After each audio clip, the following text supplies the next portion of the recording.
From Gravy, this is Casey Graham Leadership. The title of this chapter is It Isn't You. And that's a great kind of breakup thing, isn't it?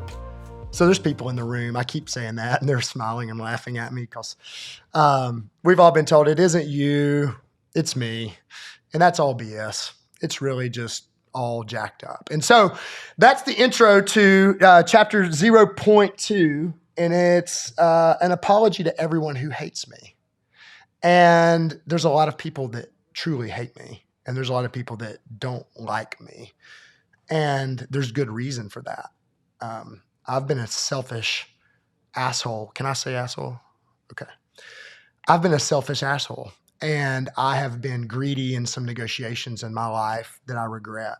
I have looked out for myself when I should be looking out for others. I've done a lot of things that I regret. One of the things I write about in this chapter is the idea of people saying, you live your life and, live with no regrets. And I don't regret anything in my life because it made me who I am today. That's BS for me. I regret tons of things. I regret tons of decisions. I regret, and I believe it's healthy to sit in your regret and think about your regret, because from your regret, that's where all of our transformation comes into the future of who we're going to be and who we're supposed to be. If we were going to be perfect and it was going to be easy, then everybody would be perfect and it's easy. But regret is actually a great teacher. Regret actually redeems our life and our leadership if we look back in a healthy way and not live in it forever, but learn from it. And so part of this is when I wanted to write an intro, is they made me write the first intro, which is I didn't want to write, but I did want to write this one to truly say I'm sorry. I talk about my name is Casey Thomas Graham. Thomas came from my granddaddy. They called him Tommy, and I called him Papa. He was an awesome guy. He owned a chicken store. It was named Teague's Poultry, and that was before Kroger and all of these big Walmart and Costco and all that stuff where they have all the meat sections. Like, that didn't exist. It was just local grocery stores that didn't have all that.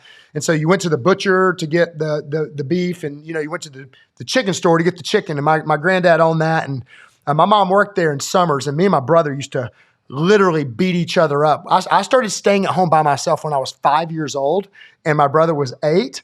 It's true. They're looking at me and here like, oh my God. And can you imagine having a 5 and 8-year-old brothers that had go-karts that could go about 40 miles an hour that we drove around our neighborhood? And we acted like complete morons. No helmets, none of that stuff. I mean, drinking, water out of the hose pipe and probably drinking some other things we shouldn't have as we got a little bit older. But I just remember that time in my life of my granddad owning the store, and those memories. There's a memory my mom used to call every day, and she would say, what do you want from the store?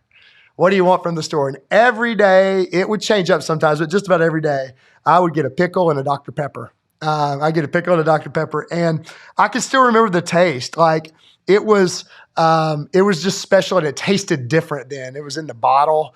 It always tastes better out of the actual glass bottle, and getting the pickle was awesome. And so my backup was fried chicken livers and gizzards. And so I loved fried chicken livers and gizzards. And some people listening to this don't even know what that is. But dip it in hot sauce and I would eat it. But there was a lady named Tomsy that worked there, and she was super sweet, and she'd make them for her little Casey, and that was me. And so that was a cool time of my life, but he owned the store for a couple of years. And the long story short is this nice little small business turned into a dream, turned into a nightmare when I remember he took his life when I was 12 years old.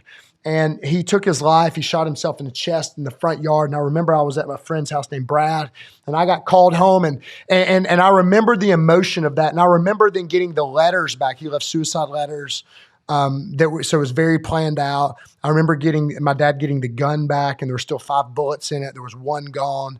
I remember those. I can see it. I can smell it. I can remember it. And inside of that, it marked me. And this book is, I would say, me talking to my granddad and almost having a conversation back to say, I'm sorry that you had to go through what you went through. And I'm sorry you had to experience the pain of getting to that point. And I'm sorry that that's the way it ended for you. But there's a lot of people being helped because of your story. And I'll see you again. And my experience in that suicide,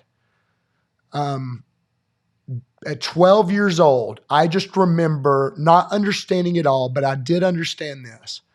I said in my head, if being broke and in debt is what this does to a person, then I'm never going to be that. And that became a driving force of my life. And again, I'm not saying that was even right or exactly why it all happened and all of that kind of stuff, but it became the story that then cemented into me of why I operate the way I do and some of the fears and all of that. And so that fear started at that age of being broke and being behind.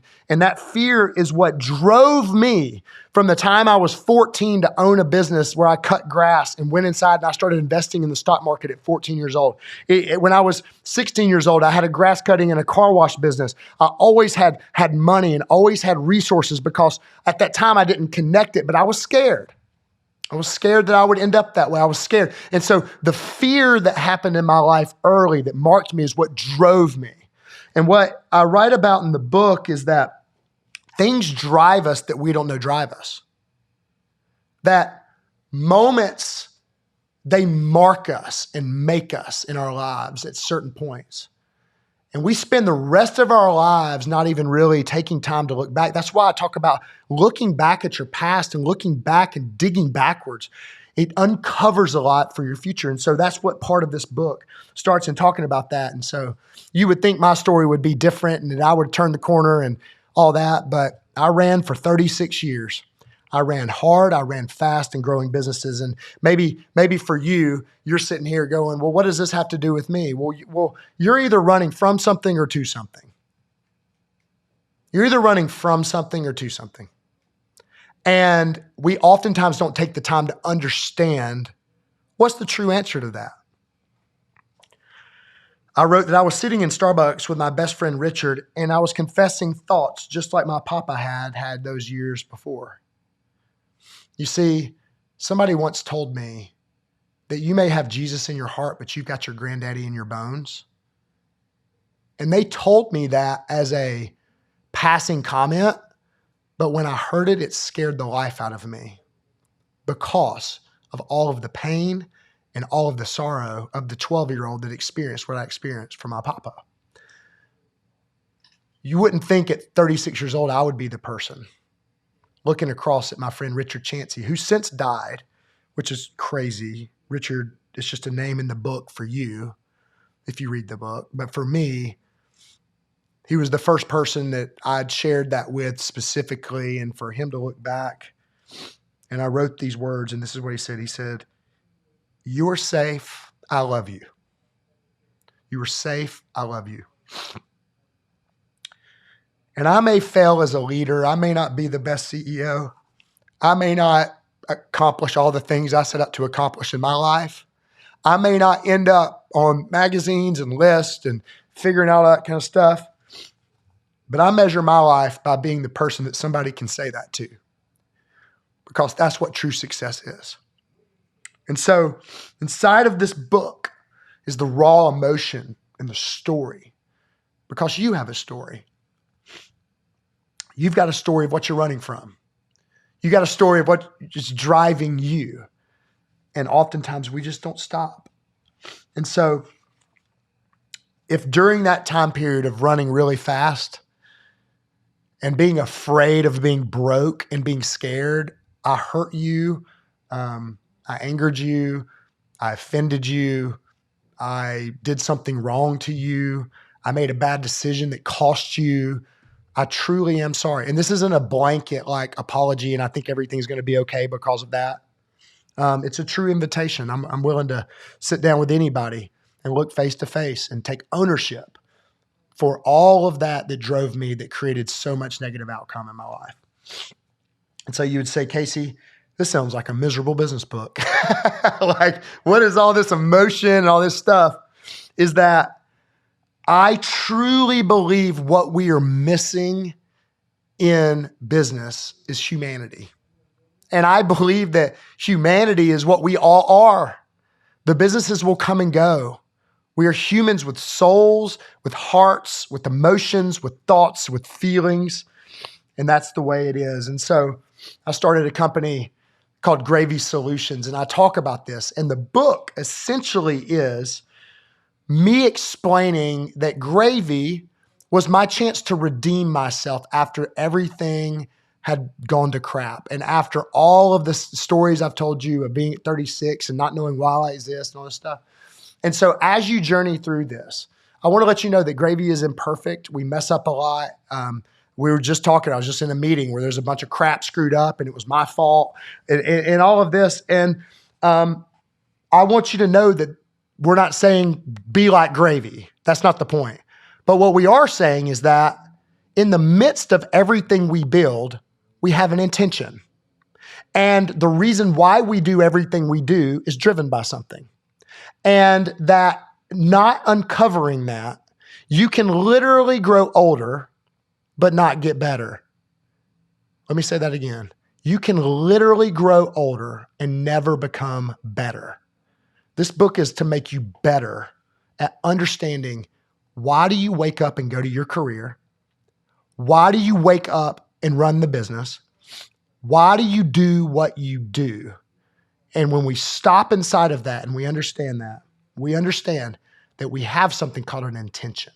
And in the book, I call it owner's intent. And what we're about to do is I'm going to walk through and I'm going to help you understand what's your owner's intent, what's your career intent, what's your aspirational intent, and get ruthlessly honest with you and get ruthlessly honest with the people around you. Because at the end of the day, this journey is going to start with one question that I want to leave you with today, is what stories will be told about you at your funeral? What stories will be told about you? Your company name won't be remembered. Your title won't be remembered. Nobody's going to read your resume, but they're going to read the stories of how you treated them, what life was like with you, and how you made a difference in their life. You can choose now to win in the balance sheet of life, no matter if you lose in the balance sheet of finances. You can choose to win in the balance sheet of life, and your assets can be stories of people that you made a difference in their life. This podcast is about you not just accomplishing more, but becoming more. And as we accomplish more, let's make sure that we become more. And let's understand what we're going to look at in the next sections is how you can develop the single sentence that will help you become more than you accomplish. Owner's intent. Thanks for listening to Casey Graham Leadership. To learn more about Gravy and how we can be your done-for-you revenue recovery service, visit gravysolutions.io. And don't forget your copy of the No B.S. Small Business Book, available wherever books are sold. See you next time.